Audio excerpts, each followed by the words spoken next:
Hi friends, welcome back to my channel Lovely Taste Kitchen. இன்னைக்கு என்ன video நீங்க பார்க்க போறீங்கன்னா fruit cake எப்படி பண்ணலாம் அப்படிங்கறத பார்க்க போறோம். அதுக்கு முன்னாடி நம்ம சேனலுக்கு நீங்க subscribe பண்ணலனா subscribe பண்ணிக்கோங்க.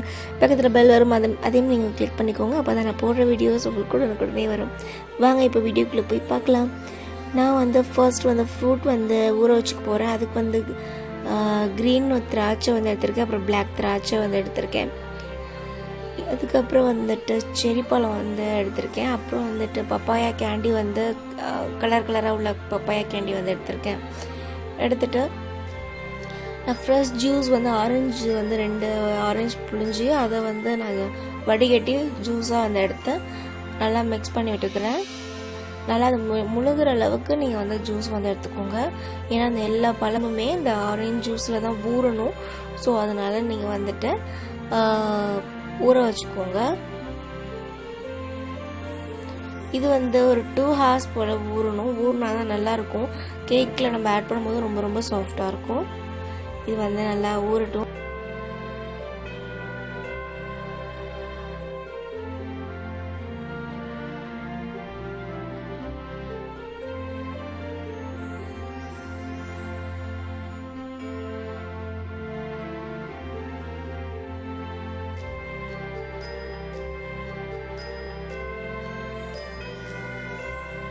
இப்போ நான் pan ரெடி பண்ண போறேன். கேக் pan ரெடி பண்ண போறேன். அதுக்கு பட்டர் நல்லா தடவிட்டேன். ஃபுல்லா தடவிட்டு அது மேல பட்டர் ஷீட் போட போறேன். உங்கள்ட்ட பட்டர் ஷீட் இல்லை அப்படின்னா நீங்க வெண்ணெய் தடவி அது மேல மைதாவை டஸ்ட் பண்ணி கூட நீங்க கேக் செய்யலாம். நான் அதே சைஸ்க்கு பட்டர் ஷீட் கட் பண்ணி வச்சிருக்கேன். கீழேயும் கட் பண்ணி மேலேயும் அது மாதிரி சைட்லயும் நான் போட்டு வச்சிருக்கேன். இவ்வளவுதான் pan ரெடி ஆயிடுச்சு. இப்போ அந்த கேக் pan இப்போ குக்கரை நான் ரெடி பண்ணுறேன். குக்கருக்கு ஃபஸ்ட்டு நான் குக்கரை ஹீட் பண்ணிக்கிறேன். அது நல்லா கழுவிட்டு நான் ஹீட் பண்ணிக்கிறேன். அதுக்கப்புறமா சால்ட் ஒரு கொஞ்சம் நிறையவே சால்ட் ஆட் பண்ணிக்கோங்க. ஏன்னா அப்போ தான் குக்கர் கீழே கறியாகாமல் இருக்கும், கறி பிடிக்காமல் இருக்கும், கருப்பாக ஆகும்ல, அந்த மாதிரி ஆகாமல் இருக்கும். கொஞ்சம் உப்பு நீங்கள் நிறையாவே ஆட் பண்ணிக்கோங்க. இந்த உப்பை நம்ம திருப்பி யூஸ் பண்ணிக்கலாம். வேறு ஏதாவது கேக்கோ இல்லை பீஸா ஏதாவது செய்யும் போது நம்ம யூஸ் பண்ணிக்கலாம். அதனால் நீங்கள் உப்பு நிறையாவே யூஸ் பண்ணிக்கோங்க. இது மேலே ஒரு ஸ்டாண்ட் வச்சு ஸ்டாண்டில் இதுக்கப்புறம் ஸ்டாண்ட் வச்சு நல்லா மூடிடுங்க. இது ஒரு 20 minutesலேருந்து 15 minutes அது வரைக்கும் நீங்கள் ப்ரீ ஹீட் பண்ணுங்கள். அதுக்குள்ளே நம்ம பேட்டர் தயார் பண்ணிடலாம்.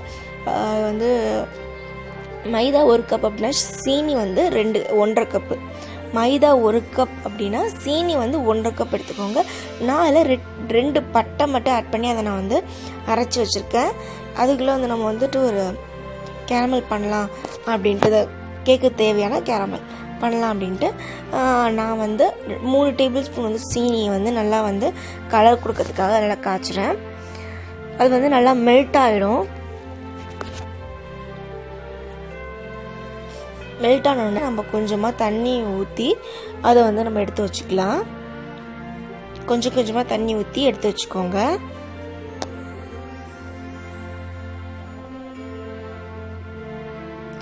இப்போ நெக்ஸ்ட்டு அந்த ஊற வச்ச ஃப்ரூட் எல்லாத்தையுமே நான் மிக்ஸ் பவுலில் போட்டுக்கிறேன். எந்த பவுலில் நீங்கள் போடுறீங்களோ அந்த பவுலில் நான் மிக்ஸ் பண்ணி எடுத்து வச்சுக்கிறேன்.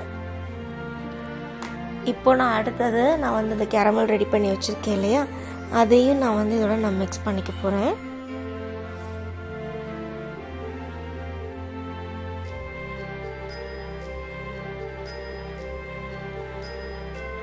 அடுத்தது நான் காய்ச்சி ஆற வச்ச பாலில் வினிகர் ஒரு 1/2 டேபிள் ஸ்பூன் வினிகர் எடுத்து நான் ஊற்றி அதையும் நான் நல்லா மிக்ஸ் பண்ணி எடுத்து வச்சுக்க போகிறேன்.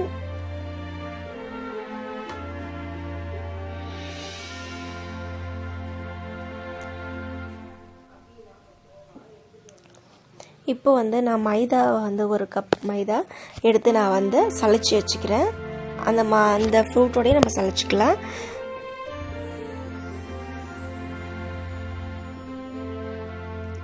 அதோட பேக்கிங் பவுடரும் பேக்கிங் சோடாவும் ஒரு 1/2 டேபிள் ஸ்பூன் நான் எடுத்து அதையும் நான் சலிச்சு எடுத்துக்கிறேன். அதையும் சலிச்சுக்கோங்க. அடுத்தது பவுடர் சுகர், அதையும் நல்லா சலிச்சுக்கோங்க. ஏன்னா அதில் பட்டெல்லாம் போட்டோம் இல்லையா, அதனால் அதெல்லாம் சளிச்சிக்கோங்க. இப்போ ஃபுல்லுமே நான் வந்து மிக்ஸ் பண்ணிக்க போகிறேன்.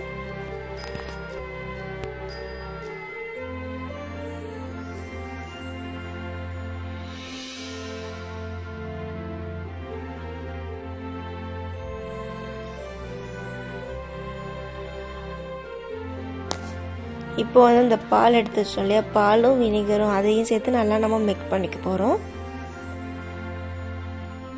இது மாவு எப்படி இருக்குன்னு பார்த்தீங்கன்னா, தண்ணியாகவும் இல்லாமல் கெட்டியாகவும் இல்லாமல் இருக்கணும். இந்த மாவு வந்து அப்படி தான் இருக்கணும்.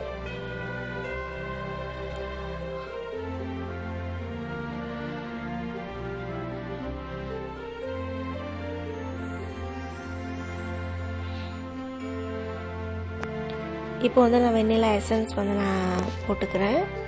அதையும் நல்லா மிக்ஸ் பண்ணி விட்டுக்கோங்க.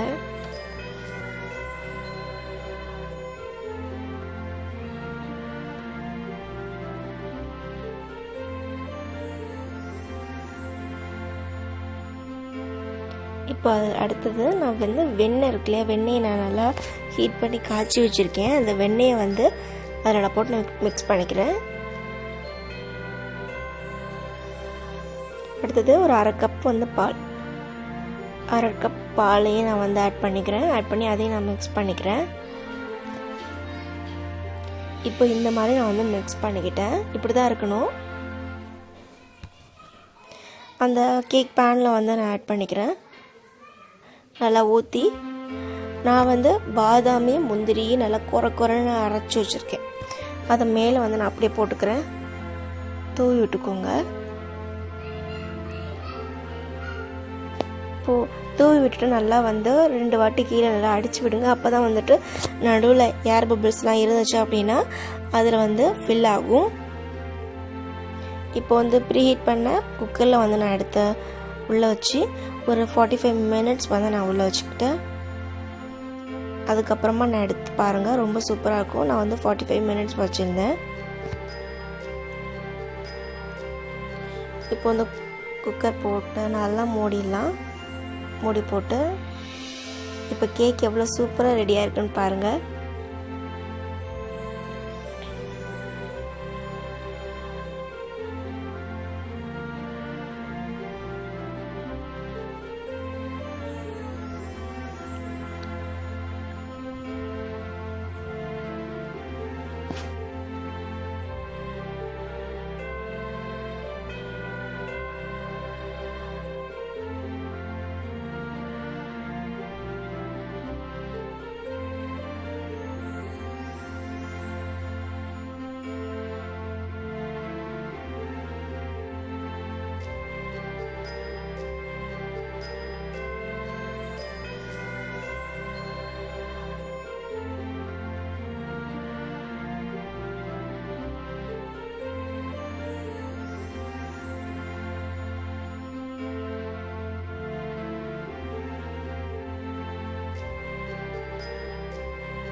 வாவ், எவ்வளோ சூப்பராக இருக்குது பாருங்கள்.